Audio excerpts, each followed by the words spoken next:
Nicolette, the floor is yours. Thank you very much. Hello, everyone. I hope it's not too warm and you're doing well. Today we will do the second part of our training together on how to engage better on the UPR in this phase of preparation for the Human Rights Olympics, as we defined it yesterday. As Feray has mentioned, if you have questions, please write them in the chat box so that then I can stop and reply to all your questions, especially for those who were online yesterday. If over the night you had some things that came back to your mind, I will be happy to reply to all your doubts and further inquiries. But while I leave you the time to maybe write in the chat box, I will start our presentation today that will focus mainly on two aspects. The first one is how to formulate smart recommendations. And the second part will be more focusing on the advocacy work that you can do once that you have submitted a report before the UPR of Turkey. So what are smart recommendations? I hope that some of you remember from yesterday, but we said that the reports that civil society organizations can send in this phase of preparation before the UPR of Turkey are an opportunity to do a checkup of the status of the human rights situation in your country. And you will provide your overview and your perspective. And this will be one of the three reports that constitute the basis of the UPR review of Turkey. When you do this analysis, you can provide your analysis on how your country has been taking measures, implementing or not implementing the recommendations received in the third cycle. But you can also take this opportunity to highlight new human rights issues, new challenges, as we said yesterday.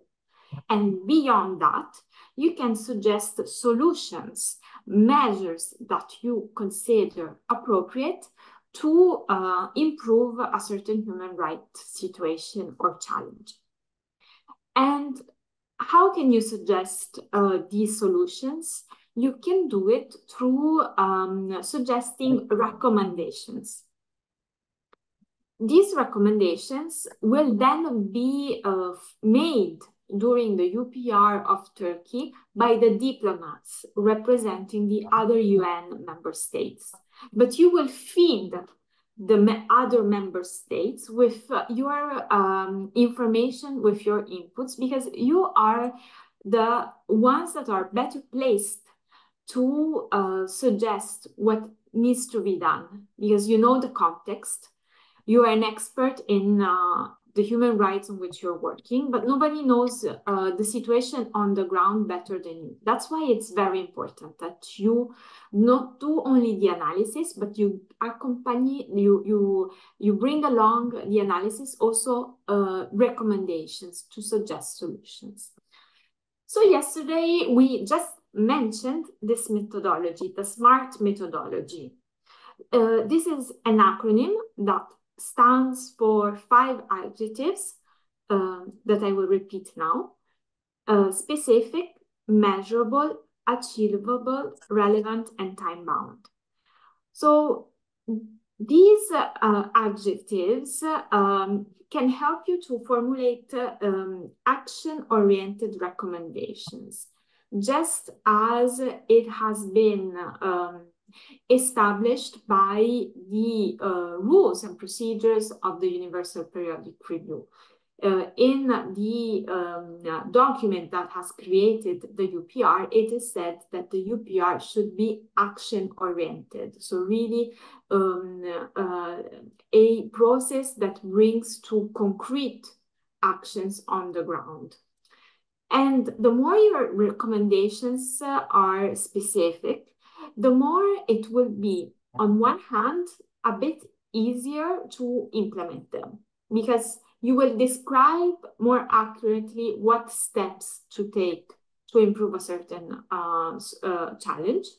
And also very important, the more specific your recommendation is, it will be easier in 4 years and a half to monitor and to see, to evaluate if any progress has been taken. Now, what we will do is that I will give you some examples, because I think that through the examples we can see better how to use this SMART methodology when we suggest the concrete recommendations.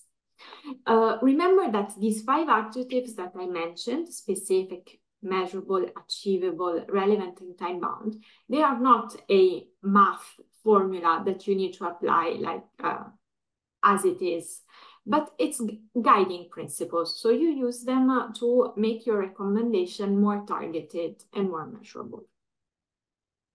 So let's start with the specific element. It's important that your recommendation identifies a clear and well-defined action. So what is the type of action that you expect that your government undertakes to improve a certain human rights situation? With that, I would like to add that it's important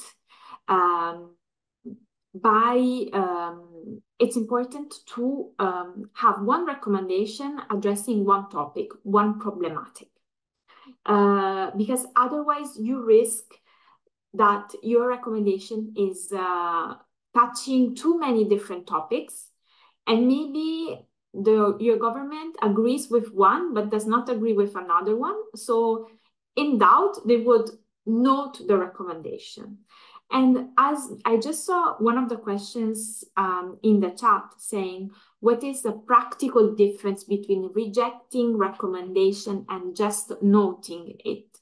So I take now the opportunity to respond to this question because it fits in this discourse I'm doing.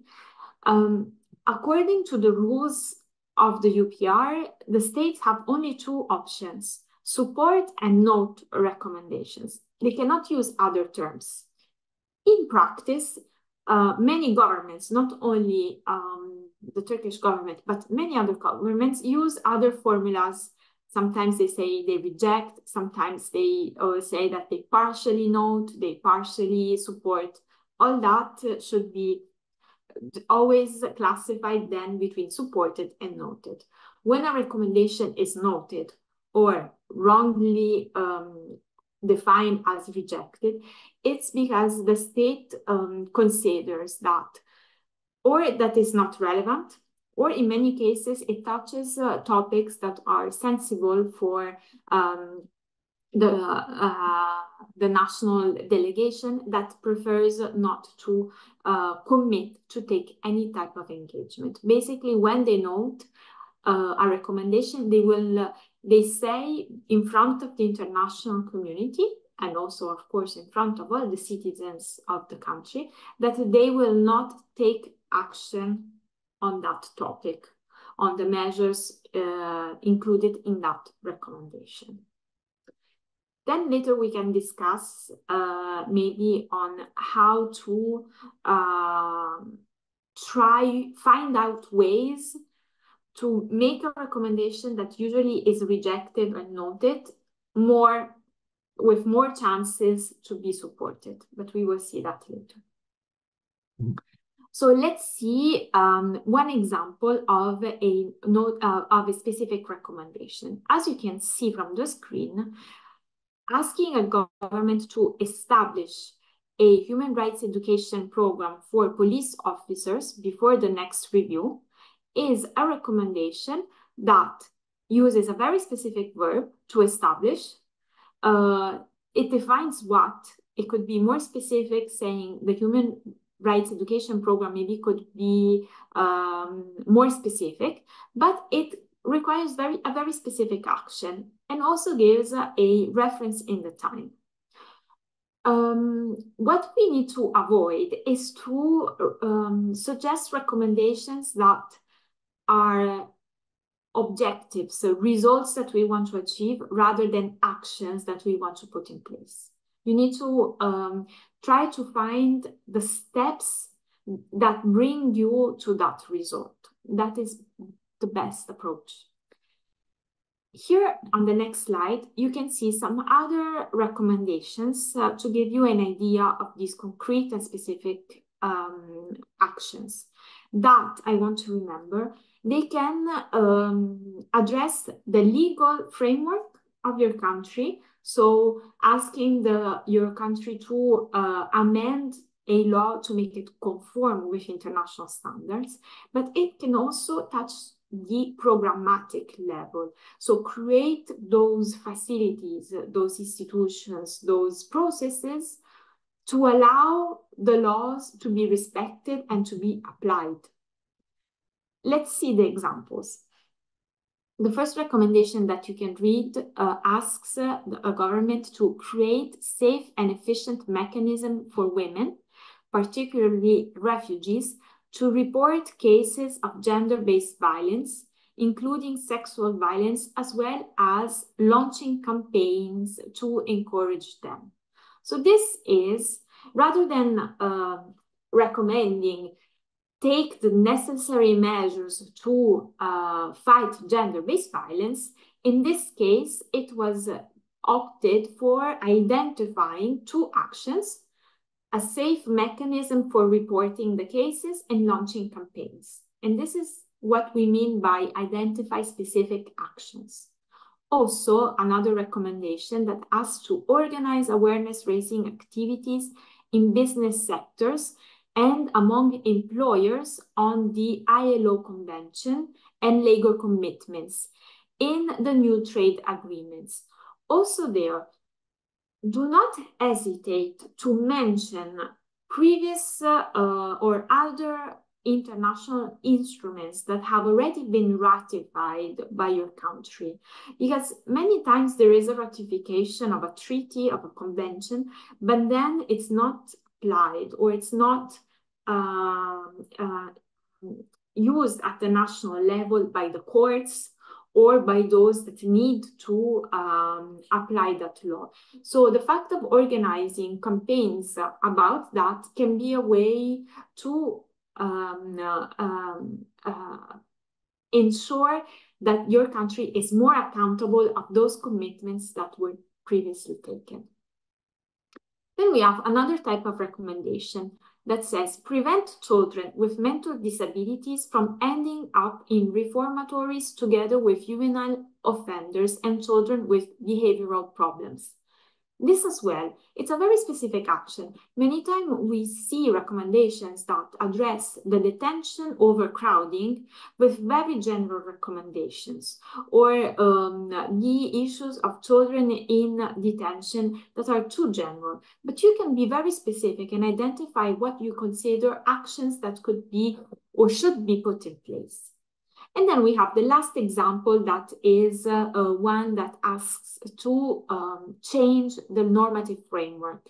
So when you do this type of recommendations, really be specific, like mention the article, the code of that law that you want to change to make it conform, and put references like it needs to be conform with this treaty or with this principles, so that you really give indication on the measures to take. Let's see now the element to make our recommendation measurable. Sometimes if you do a specific recommendation, it's also automatically measurable because you can respond to the question, has this recommendation been implemented? Yes, no, you should be able to respond to this question when you make a recommendation. How can you do that? You can add baseline information or target type of information, like which target would you like to achieve? Let's see a couple examples. Adopt amendments to all laws on the government in country to guarantee the minimal representation quota of women in executive governments and ministerial position of 40% in accordance with the law on gender inequality. You have several references to percentage that you want to achieve and also the law of references. This is very measurable recommendation. You have your baseline. You know what you want to achieve. So you will be able to make even a more specific advocacy work when you want to follow up these recommendations. Also, apply 20% of threshold for the use of education in minority languages to smaller local communities instead of and of municipalities. Also, this is a way to provide very specific targets. But you can also use the Sustainable Development Goals to help you and make your recommendation more measurable. This is something that we mentioned very quickly yesterday. But the governments, many governments have, let's say, they are more reactive or they are more open to discuss about development type of issues. And I think that it's a good way for your advocacy strategy to use the Sustainable Development Goals in your human rights work, when, of course, this is relevant and coherent. Because most of the Sustainable Development Goals and the targets, they enshrine the human rights-based approach. So you want to achieve the same objective, but when we talk with development colleagues, the words are different, or the way of formulating the information is a bit different. But I think that we can use the Sustainable Development Goals and those targets also for the UPR recommendations. And it has been a practice that has been increasing. And we see that those recommendations that mention Sustainable Development Goals have a better percentage, a larger percentage of being supported. What we want to avoid is to use general type of verbs, such as seek the measures or continue to, or use all the relevant, you need to specify which measures you are asking. That is something very important. Achievable. This is the third adjective of our SMART methodology. A recommendation is achievable when it is linked to the economic and resources capacities. So it's just to be aware of asking something that you consider can be feasible to implement, rather than asking for a recommendation that is non-realistic to implement. And that is just like putting a percentage that you consider more realistic, or some changes that you consider realistic. Also for the category or the relevant characteristic of the SMART methodology.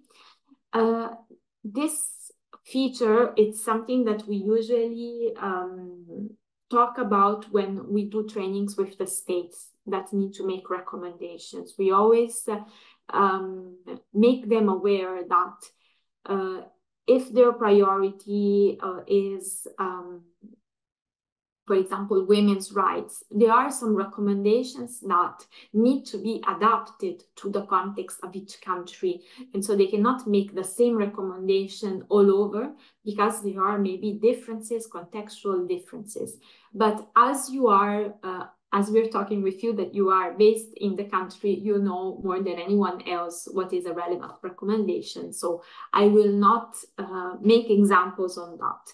The only thing that I might suggest is that you can take the previous recommendations that were made to your country and see if they are still relevant and maybe adapt those to make them. That could be a way also to save a bit of time if you do not know from where to start. You can look at the previous recommendation made to Turkey in 2019, adapt them, update them, and use them in your report. And also the time-bound characteristic, that is, of course, for some recommendations, it can be applied, for some others, no. But there are some actions that should be put in place on an early phase after a UPR. For example, if we are asking to develop a national action plan for implementation, that should be done in the first year after the UPR review and not at the end, because otherwise it will not be useful anymore. Again, these are just guiding principles to help you shape these recommendations. Some other, let's say, advice to make them specific and action-oriented are, you can use legal verbs. So, for example, you can ask a state to amend the legislation or remove the restrictions to a law that they, or a convention that they have ratified. You can use action-specific verbs. So, for example, you can use the verbs such as establish, undertake, develop, adopt, verbs that already, thanks to their essence, imply a type of action. What is to avoid? Verbs that ask your country to continue or to seek or to take measures without taking actually the measures. These are vague verbs that you should avoid. Regarding other tips for specific recommendations, as I said also yesterday, you can make reference, actually we encourage you to do so, to recommendations or concluding observations that were issued by treaty bodies or special procedures. And for that, I want to make a concrete example. This is a recommendation that Turkey has received in the last UPR review from Tunisia that asks Turkey to continue efforts to combat and prosecute violence against women, which is, I mean, it's something good to realize, but this recommendation is very vague. It does not indicate in any manner what type of measures should be taken to combat and prosecute violence against women. So this is the thing to avoid. If you want to have some inspiration as well, it could be relevant, for example, to consult the report on the Special Rapporteur on Violence Against Women and Girls that was published in 2023. That was published on Turkish situation. And in this report, at the end of the report, you can find, I think, approximately 20 to 30 recommendations that identify very, very precise actions. For example, increase access by non-Turkish women to prevention, assistance, and response mechanisms, including through the provision of interpretation services and the recruitment of social workers for the communities to which they belong. This is one step to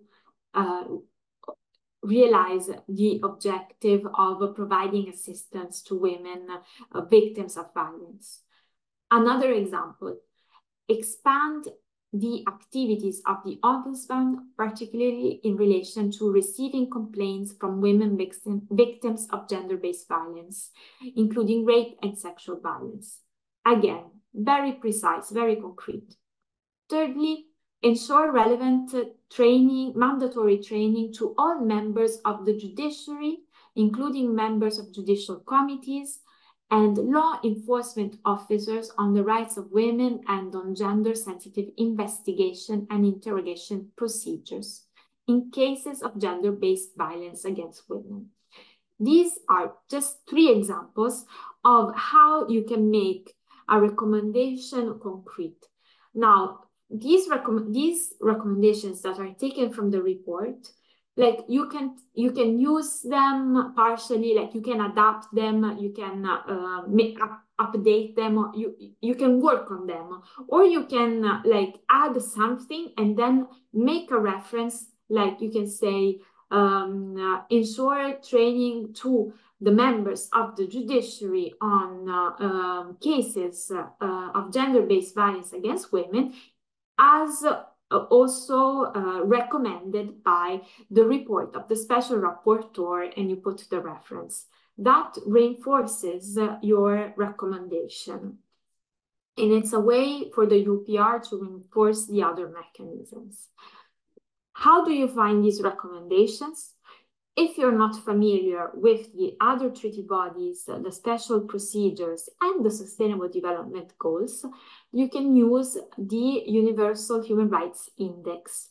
This is a database that includes all the recommendations for all the countries, from the UPR to all the mechanisms that I just mentioned.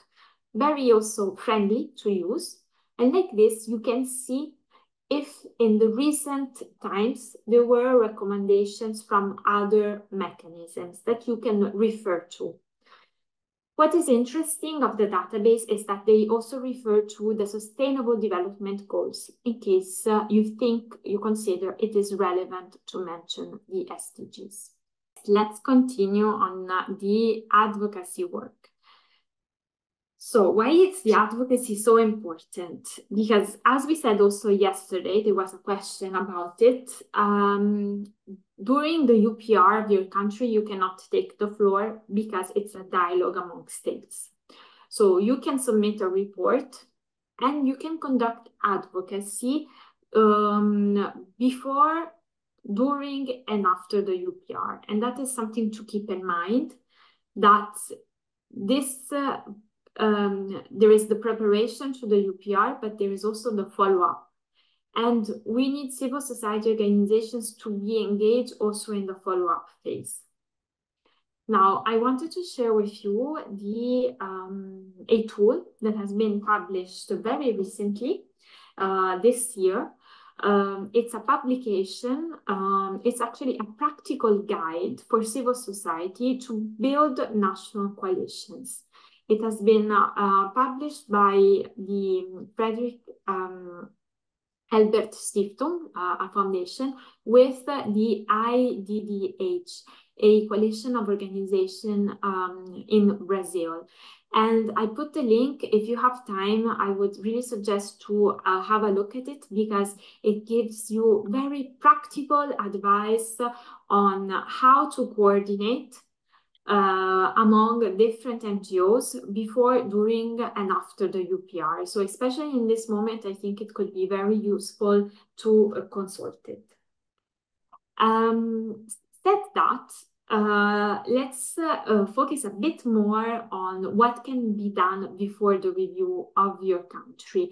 Once that you have identified your priorities that you want to address in your report, we need to share that information as much as we can, because we want that your findings in your report, the recommendations that you suggest, are have a great outreach, so that more diplomats and states can make those recommendations or can ask the questions that you are suggesting.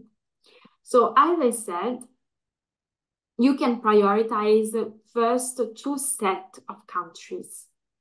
The states that made the recommendations to your country on the topic in which you are working. So, for example, if you're working on women's rights, most likely Netherlands or Canada might have done a recommendation on that topic, and check if it has done also the same for Turkey. And then you check if there are other countries that maybe you have the time, the resources to contact, that did not do a recommendation to Turkey in the previous cycle of the UPR, but has the thematic on which you're working at the heart of their foreign policy. Why it's important to identify these targets, these international actors? It's because they are the ones that will be speaking in the UPR of your country. And when they make an oral statement in the UPR of a country, every country follows different, let's say, different processes. But generally, what happens is that the embassies in your country, so for example, the embassy of Italy or the embassy of Belgium that is in Ankara, shares the information with their colleagues in the Ministry of Foreign Affairs in Italy or in Belgium, and with the colleagues in the permanent mission in Geneva. The permanent mission in Geneva, as most of the times they're experts in human rights, adds information to the information that comes from the ground. And this is how they prepare an oral statement to the UPR. Now, in this diagram, it is important for you to prioritize the diplomats that are in Turkey and the diplomats that are in Geneva, because they are the ones who will give the information and or share the information during the UPR working group. So how can you do this? First of all, as you will also see from the guidance, but probably you have already done in the past, especially if you work in a coalition with other NGOs, that can be an added value, because you can split the work, you can divide the targets of your advocacy.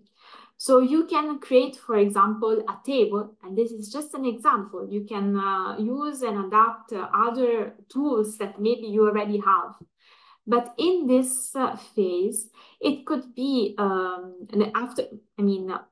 you can do the same thing to identify the human rights priorities. And you can do a sort of map to say, okay, these are the human rights priorities, who is working on what, just to be sure that everything is covered, and that could be something interesting. And then you can do a plan on how you will disseminate the information.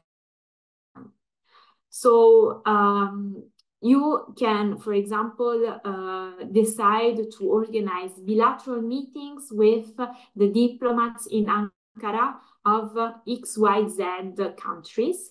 And you will say, okay, to these three countries, we will talk about freedom of expression and protection of journalists. With these three countries, we will talk about gender-based violence.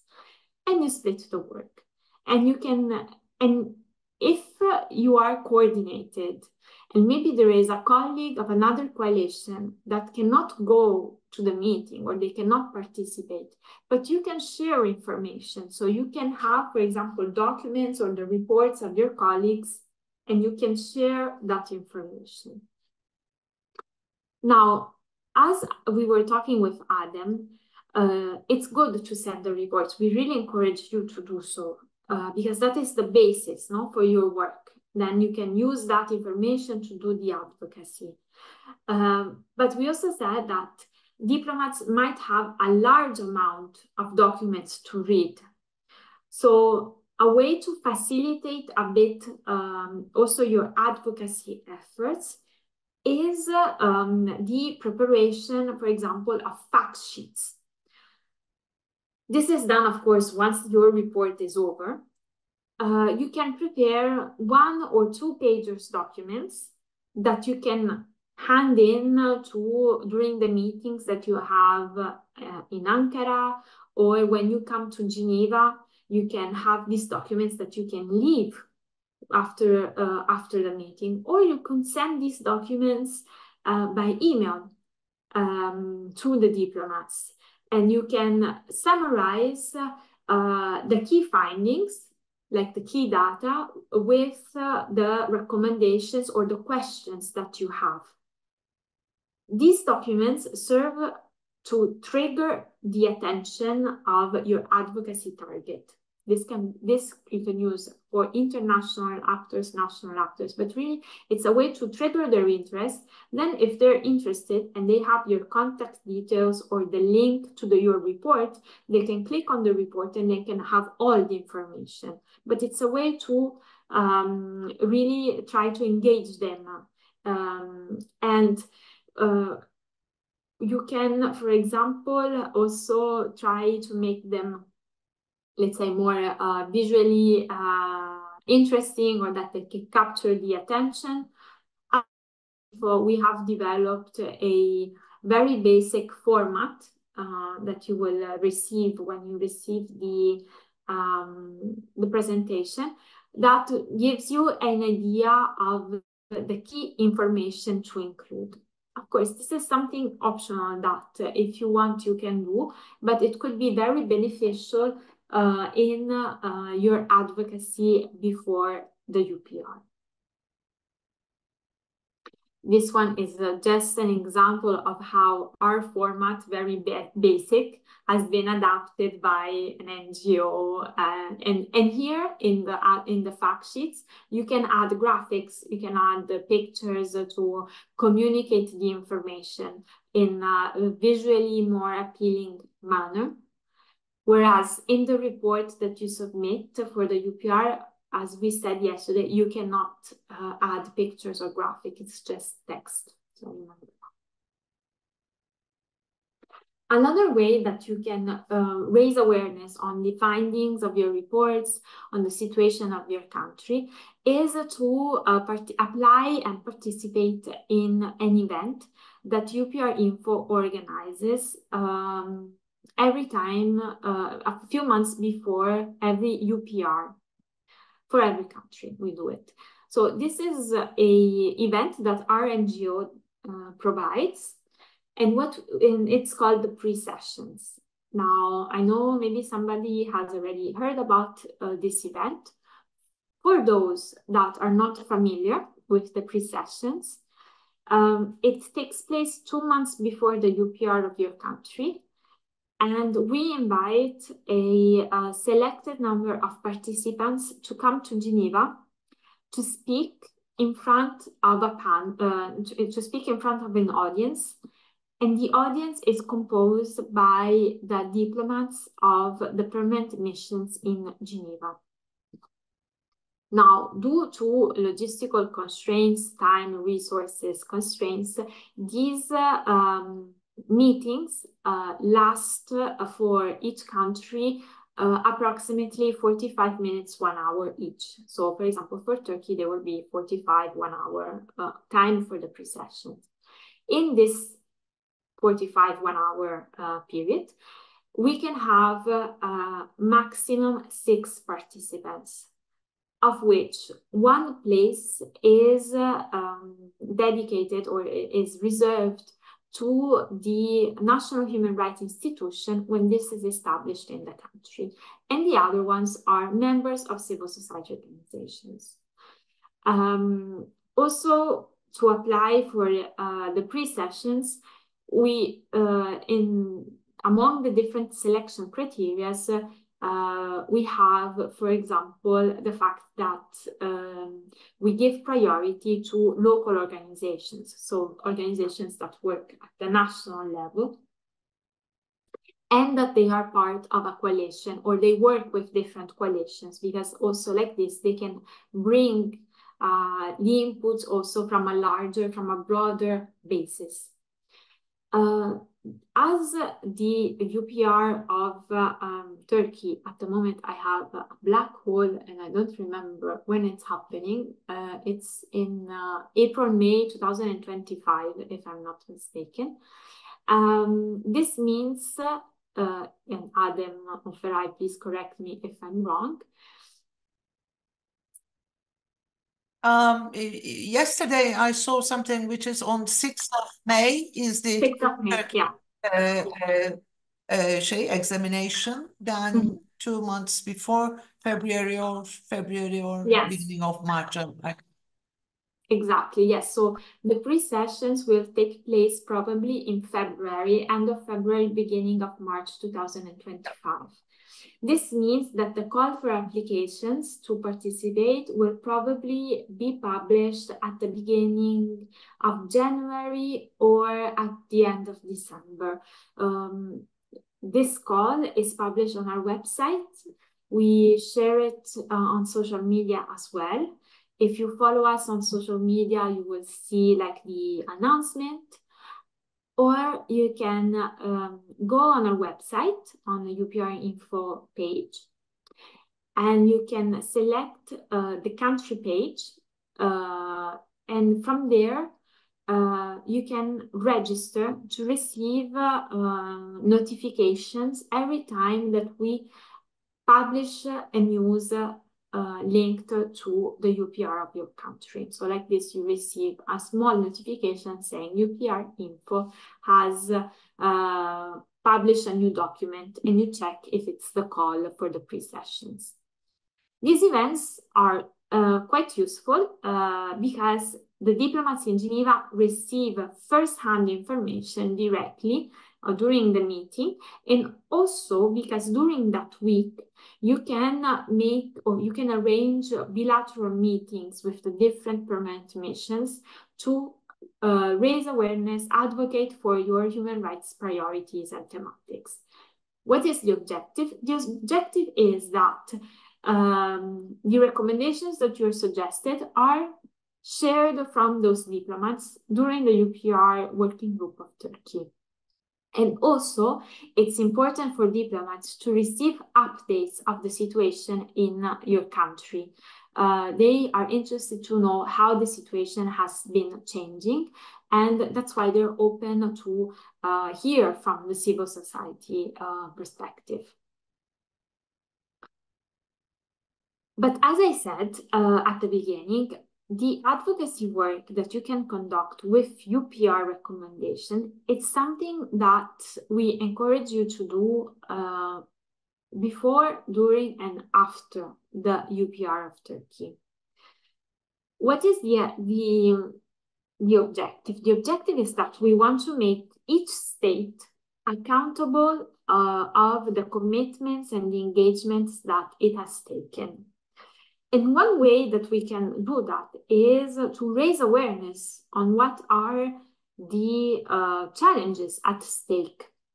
So here I'm sharing just a few good practices that have been put in place by other NGOs before, during, or after the UPR of their country. There are some NGOs or coalitions that launched social media campaigns. Now, maybe not on Instagram, because today I have learned that it's not possible anymore. But you can use, for example, Twitter to create tweets that inform on what are the findings of your report, what are the recommendations that you're suggesting.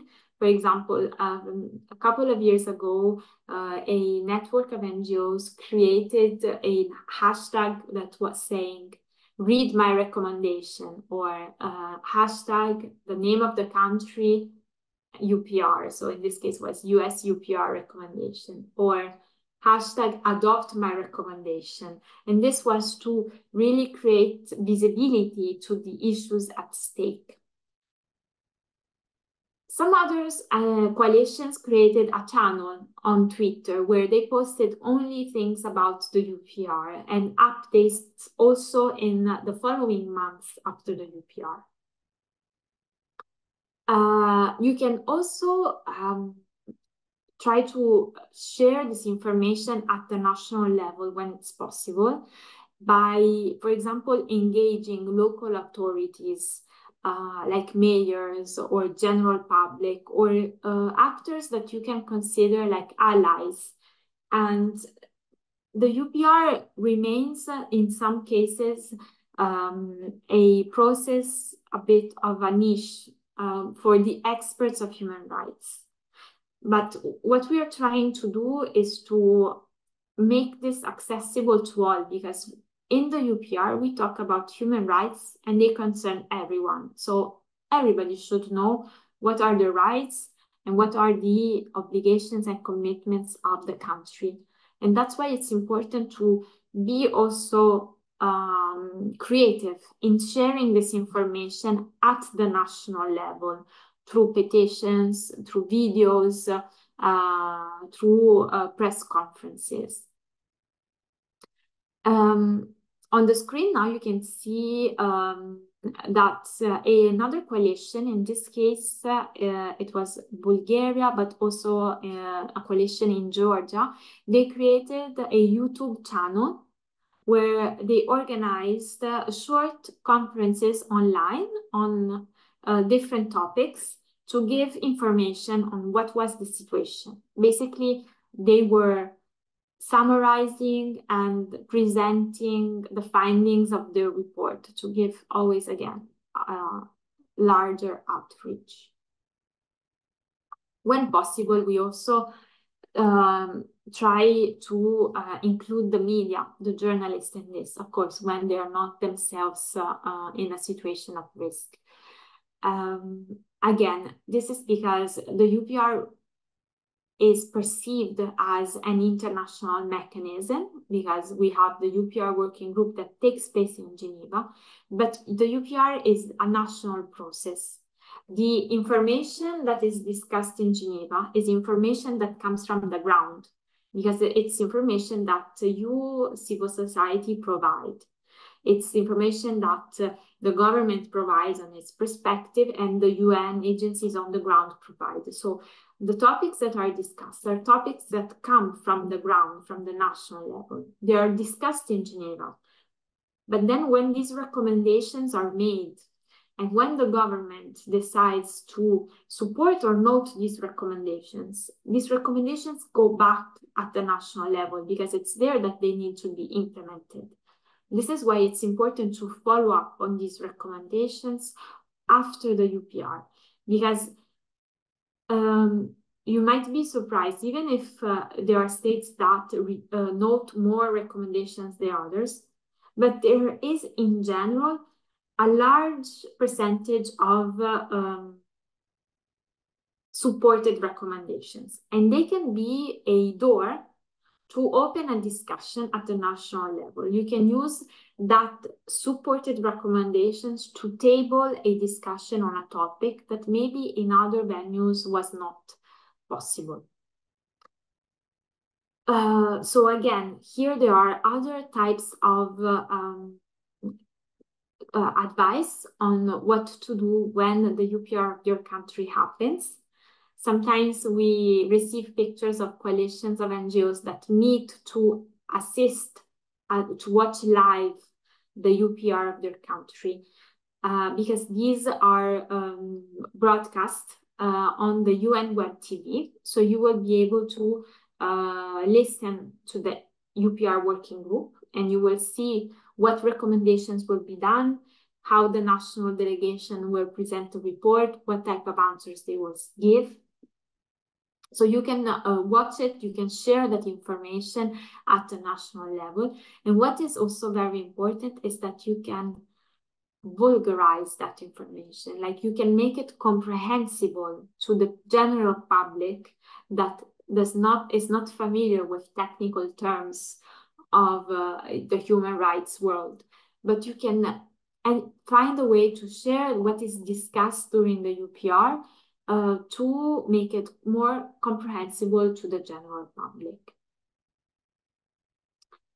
Something interesting that has been done by NGO coalitions in UK was that after the review, one of the universities and the National Human Rights Institution convened a meeting with civil society organizations that some of them did not even present a report because they learned about the UPR in a later stage, but they made this call and they informed very local organizations of the topics that were discussed.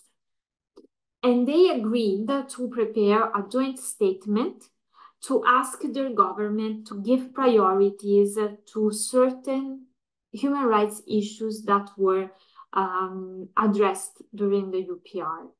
This is a way to show that you follow up on these recommendations and that if the government supports, then it really needs to do something, take some measures, some type of measures to implement those supported recommendations. Now, regarding the last part, and I will conclude because like this we have time for the questions. I wanted just to say a few words on what I mentioned at the beginning, that the work around the UPR, the advocacy around the UPR can continue also after the meeting in Geneva that is happening in May 2025. Because civil society organizations like national human rights institutions, on one side, you can conduct the work that you do, like of monitoring, what the state efforts in implementation. So reporting on how the situation is evolving. On the other side, you can yourself be part of the implementation. What do I mean by that? I mean that many of you conduct already a great work to ensure, for example, rights of women or children or vulnerable groups. And you might see that in many cases, your work is linked to UPR recommendations where a country has received. Why am I making this link? Because what it could be interesting is that once that the recommendation has been given, and that you receive the final decision of what recommendations have been supported and noted, you can continue your advocacy with the representatives of the states that made those recommendations, and you can ask them for support to make those recommendations that they gave concrete. How? There are several ways.